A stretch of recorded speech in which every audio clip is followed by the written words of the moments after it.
So today I'm here with my beautiful friend Heather, and she is sharing her testimony of how God has changed her life. Yeah. So, hi Heather. Hi Shamim. So, Hi guys. yeah. First of all, thank you for doing this. Thanks for having me. Yeah. Who's Heather? Well, I think with what's in line today, Yes. I might start by saying what Heather was, Okay. if that's okay. Yes. I, not even a year ago, if someone asked me if I believed in God, this is hard for me to say, Shamim knows this is hard for me to say, but I would have laughed at them. I would have laughed and I would have said, oh, absolutely. I would have said, oh God, no. Don't be silly. Don't be ridiculous. Also, I had a friend that I love dearly and that matters so much to me. They have faith. And I said to them, how can you be so smart and so stupid? And that hurts. That's hard for me to say. And I'm so grateful that they still love me and they have forgiven me. But the extent of my unbelief or non-belief was so strong. I never had faith. Not in my family, generations. It was never a part of our lives, ever. Yeah. I didn't go to a Christian school, or nothing. Yes. The only stuff that I heard about,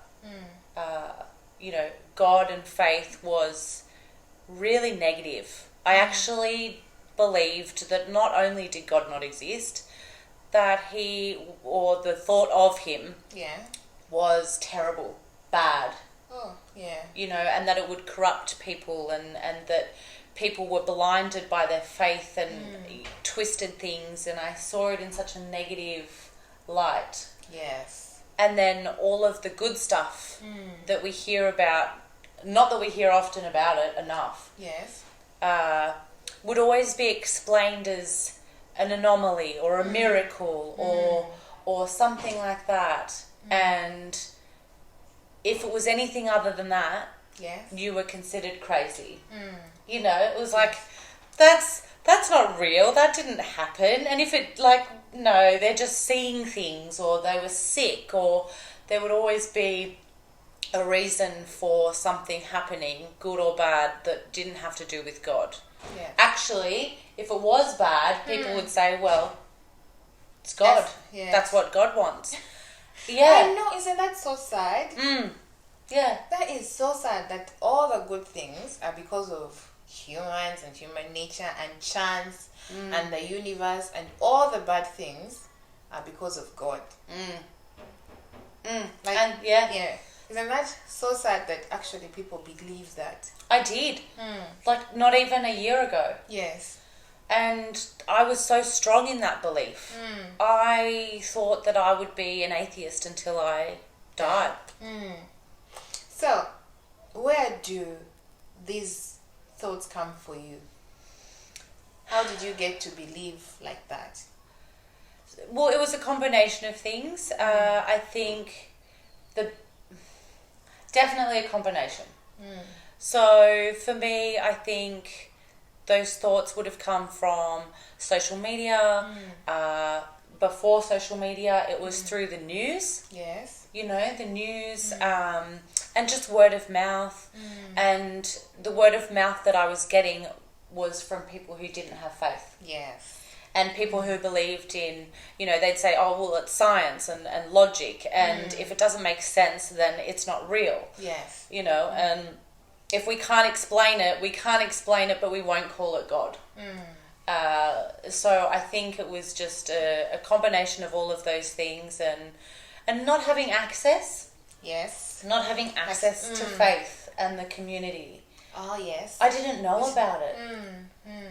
How do you think not having God or not knowing about God sort of impacted your life? Yeah, so I guess knowing what I know now, I would say that what life? Oh, yes. I wasn't living. I don't even know what I would call that before I received Jesus into my heart anymore now. So can you explain that you were not living? What do you mean by that? That's a hard one to explain, Shamim. That's a You question. Ooh. Okay. Without purpose, Yes. without hope, Yes. not in my true self, Yes. not what I was created for. Just floating around aimlessly, enjoying life sometimes, absolutely. Yes. Enjoying my friends and family when I was with them, but just empty. Yes. So empty, like just full of nothingness. Absolutely, people say, oh, you have to find a purpose and have hope, and for some people that might be a job or a career or a goal, like having a family. Yes. But now that I have my faith, when I think about all of those things, they still don't make the wholeness Yes. that I now have. Yes. And I would still say that my life would have been empty if I had those things back then as well. Oh, yes, because there was that one piece missing. And Okay. that one piece is the main Yes. piece. Like that one piece is who I am. It's just, I was missing myself. I was trying to find myself, and how can you ever find, well, now that I have Now my that you know, faith, yes. I can say, how can you ever know who you are if you haven't met God and received Jesus into your heart? And Yes. hey, it's so hard to explain. Okay, so I think for people to actually get the full extent of this, Yes. like knowing a backstory of your life would be very helpful, because from the much that I've had, like so much has happened. And so when you say those things, when people hear the backstory, then they can actually say yes, surely. So, I think you're right. yeah. And I will share. It's quite the story. It's long. Well, there's a lot to share. I think you're right, Shamim. For me personally, all of what I'm sharing is just so new to me. It's a year ago, like I said, I wouldn't have thought I'd believe in God at all. When I first started talking about God, I used to say to the people in church, I'd say, oh, the G word. And they'd say to me, oh, what's the G word? And I'm like, it's God. I just couldn't say, it was so foreign. It was so foreign to me. And part of that unbelief and that hate towards religion, which is what I put everything under, the blanket of what I called religion. Definitely my life up until earlier this year contributed to that. Okay. So what was your life like before that? It's pretty dark. Yeah. Pretty dark. Want to share some? I guess it started off like a lot of people's lives. Parents together, happy. They had me and then my sister 2 years later. And then my parents divorced when I was 8. Nothing too really noteworthy with the divorce. Yes. Just the average split, seeing your parent every second weekend that you're not with. So, like, how did actually the whole separation process, like, how did that impact you? As a child, I would imagine it would cause trauma, or how did that change your life? Yeah, I think at the time I didn't know how much. Yes. And as I grow and learn more about myself. And as I grow more in my faith, I learn more. But as a child, in that moment, when I look back, I think that was what my example of what a home should be. Oh, yes. You know. So it seemed normal for you? Yeah. Oh, okay. Yeah. You know, it was normal to have divorced parents. Yes. But I felt like I didn't have a complete family. Yeah. I actually haven't reflected much on it. Yeah. While you're asking me, I think it's just something that you experience and you just go through it. You're like, well, this is my life. Yeah, this is what I have. This is normal. But I missed out on so many things. And at the time I didn't think that. But now when I look back, I think that it affected me. Yeah, and growing without a father Yeah. is hard. Yeah. Yeah, because I also grew up without a father, but then because God being our father, we actually don't get to experience the love of a father. And we miss out on that. Yes, and usually fathers speak identity into children. That's right. Self-worth. Yes, self-esteem. Yes. But then now when you grow up without a father, like a part of you is robbed. Yes. Absolutely. Yeah. So please go on. Yeah. No, I think so many people can resonate to that, whether it be a mother or a father, and different love from your mother, different love from your father. But still not having that together, it was the start of what was to come. Oh, okay. Yes. So what came next? Yeah. So probably the next notable thing that happened would have been me leaving home when I was 15. So, like, why did you leave home at 15? Like, what caused you to do that? I don't know what to say in regards to whether it be the actual moment that got me out the door, or whether I can just bring it back to being a part of a home that wasn't complete. Yes. You know, I was a teenager, I was difficult. Yes. Most of Yeah. I think most of us were Yeah. very hard teenagers. Yes. Yeah. But not having that love and connection from a family. Yes. But on top of that, not having or even knowing that there was the love of God that I could access. Yes. I had no direction. Nothing to turn me around. Yes. Nothing to keep me safe. Yes. My mum did the best that she could, but I honestly think what led me to that point was not having God, but I didn't know it at the time. Yes. Yeah. Okay. Yeah. So you leave home, and what next? Oh, Shamim. What next? So I did leave home really young. I don't know about you guys, but at my age, my old ripe age of 32, when I see a 15-year-old driving or a 16-year-old, I'm like, they're a baby. Yeah. They're a baby. And so when I think about myself leaving home at 15, I was a baby. That's huge. I was a baby. Yes, you are. And what happened next was I met someone who was also struggling, and unfortunately the effects of that relationship ended being really abusive. Yeah. In many ways.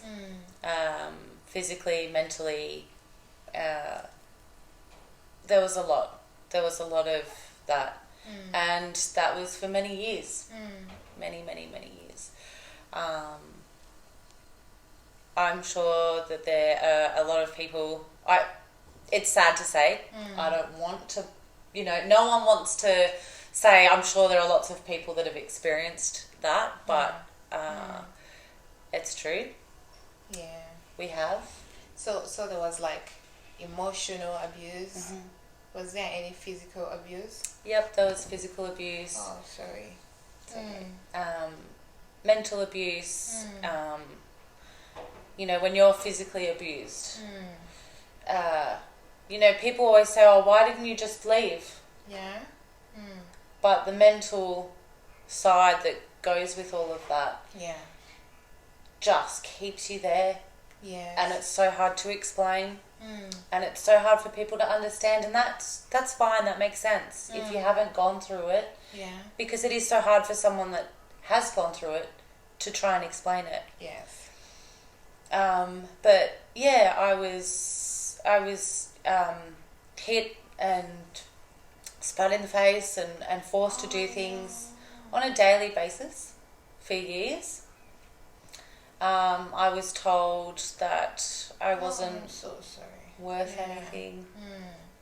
And I think the worst bit is them first taking away your value and then controlling you the way they want to. Yeah. Oh, so sorry. I'm sorry, my friend. Yeah, it was it was hard. But I didn't have anything to get me out of that. And well, I say this now talking about it, but at the time I thought, well, this is my choice. Yes. I was a teenager, I was like, this is what I'm going to do. And that's what I did. And that relationship lasted for years, and then I had another one that was... How many years? Very similar. That was 2.5 years. Yes, that's a long time to go through that. Yeah. Yeah. Yeah. So I was, 16, 7, 8, 19, roughly, when that ended. Yes. And then I got into more similar relationships like that. I ended up being homeless for a period of time with one of my partners. Yes. So that was also, you know, just another experience, yes, you could say. But so you went from your first partner 2 years, and then you went to about 19 years. Even 19, you're so young. And seeing a child having to go through that, like no one should actually ever go through that, but now a child, that would have broken you so much. I didn't know it at the time. I just thought it was normal. That was my normal. Yes. Because you didn't have any other standard to look at. That's right. No other standard. You know, my parents tried the best they could and came from broken homes themselves. Yes. And they did the best with the tools that they had. Yes. Yes. And then you got to another relationship, and then you were homeless. So when you were homeless, where did you live? In the car. We had a car. Yeah. I want to say, thinking about this, we were lucky we had a car. Yes. But it's not lucky. It's not lucky. Yeah, we would sleep in the car. It was a ute, so we would have our belongings in the cabin and we'd lock it and we'd sleep in the back. Yeah. At night, and then in the morning we'd unlock the car and put the stuff back in the boot, like in the ute, in the tray. Yeah. And I also had my little dog with me, Sophie. Yeah. But yeah, we would just shower at truck stops, get food and cook it at like public barbecues and stuff like that. So we managed and we made it work. Yes. So what caused you to actually become homeless? How did you get to the point of being homeless?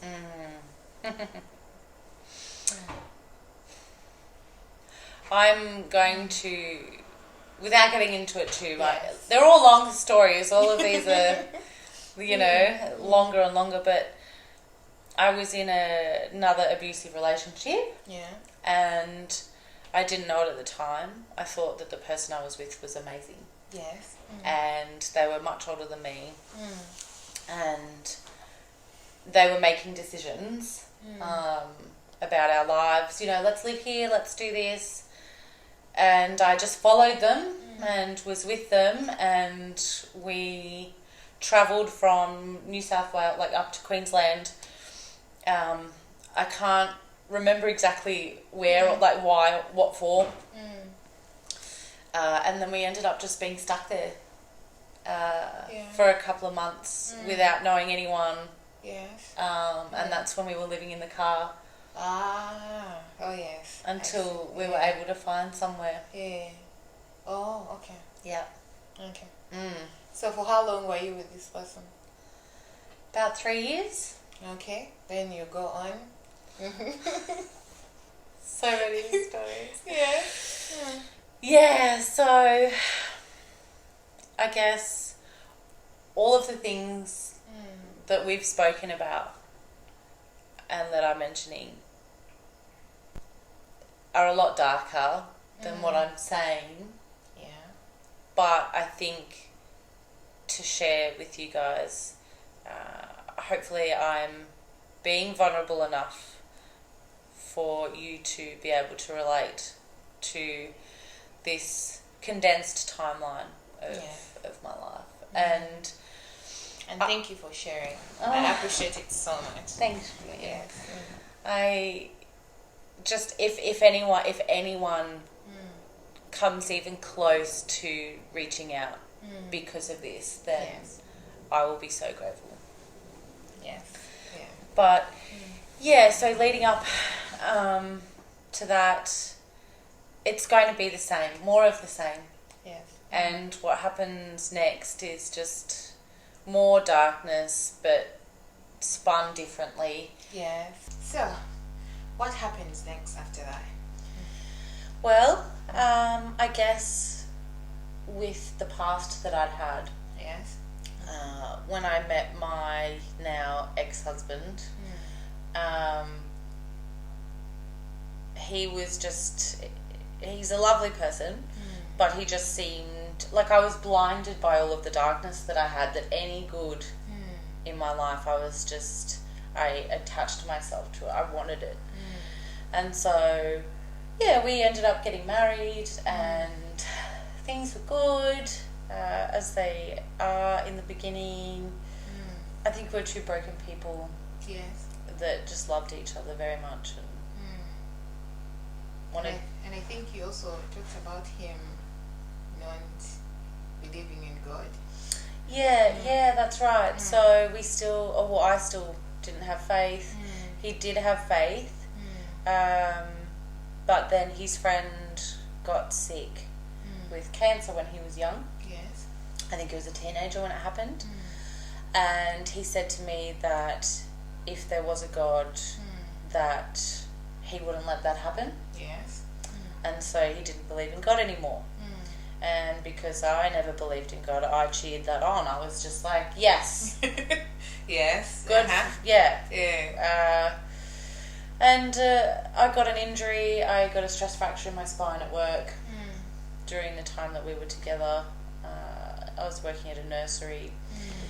And it just got to a point where he ended up leaving me. We're now divorced. Yes. We haven't been together since I was 30, so almost 3 years now. So how did like the divorce make you feel? It completely destroyed my idea of what hope and love and marriage should be. Yes.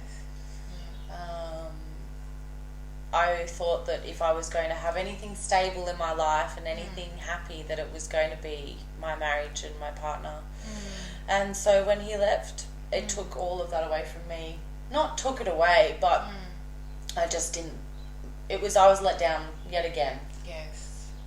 Like I had been my whole life, in one way or another. Yeah. So I just, my heart hardened. Yes. That possibility of someone actually following through with their promise was love gone. you, in sickness, in health, in good times, in bad times. Just as I am, yeah.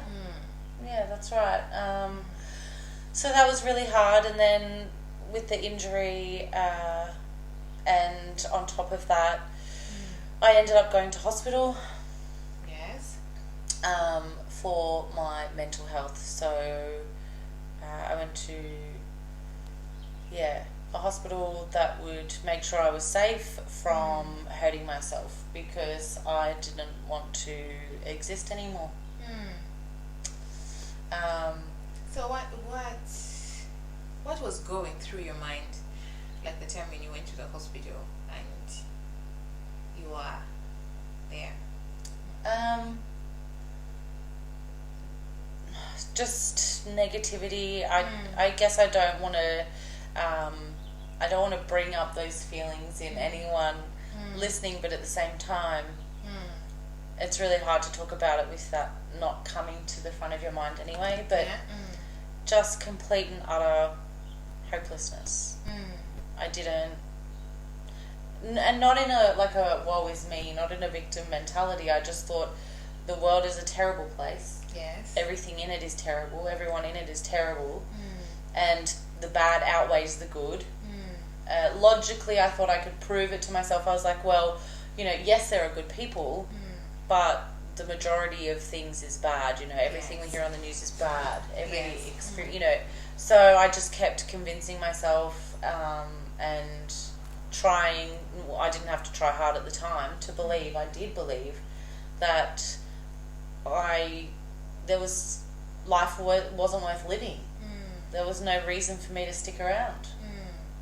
And that no one would miss you. Well, I mean, I knew that people would, but I didn't care. Because I thought, well, I won't be here to know. Yeah, because you had taken on so much. Like, so much had actually happened. Oh, yeah. Talking about your father. Yeah, so I went to hospital, and then in between I've had 2 hospital admissions, and in between the first one and the second one, it was less than a year, but about maybe a year. Yes. So I went again, and then I got out, which was just about a year and a bit ago, and my dad passed away after that. So he passed away last year from his cancer, which was diagnosed about 8 years ago as terminal cancer. So I've known for a long time that he was going to pass away. But yeah, that was after hospital for the last time last year. Yes. You've been through a lot. Yeah. I think we all have in one way or another. It just looks different for everyone. My struggle might not be the same as someone else's, but we feel the same pain. Yes. And you see how you're sharing your testimony? What do you think it would have made any difference if you actually had a testimony like this in the time you were going through all that you were going through? Yeah, I think for me, and part of the reason why I really do want to share today, even though it's a bit hard, is because the ferociousness, because that's a good way to describe it, the ferociousness in which way I didn't believe in God and how much crap I thought it was. I had never heard anyone else speak about that. Yes. And I don't know if it was because they were too shy or because they didn't want to. For whatever reason, it's fine. Yes. But I know if I'd heard someone say, Heather, I was just like you, I thought it was a load of crap. But, hey, this is what's happened to me, and I'm not making it up. Yes. I have no reason to make it up. Maybe there's something in it. Yes. And it might not have convinced me. It probably wouldn't have. Yes. I would have gone, oh, whatever. Yeah. But it would have planted that seed, and I definitely would have known that there was someone out there that I could reach out to and have that one moment. Yes. And that's all it takes of question. Yes. You don't have to say, I'm ready to believe or I want to believe. You just have to reach out to someone that you know will listen to you. And tell you more. And not judge you. That's, yes. Yeah. Okay, so now we come to the juicy bit. So the juicy bit. Well, you know. So how did you get to actually now start believing in God? How did I? Well, at my old work, I met this girl who, she was great, but at the start I had a few moments where I was just like, whatever, you know. But she ended up being my best friend. And this was in between my hospital admissions and my dad passing away. And I call her my angel now.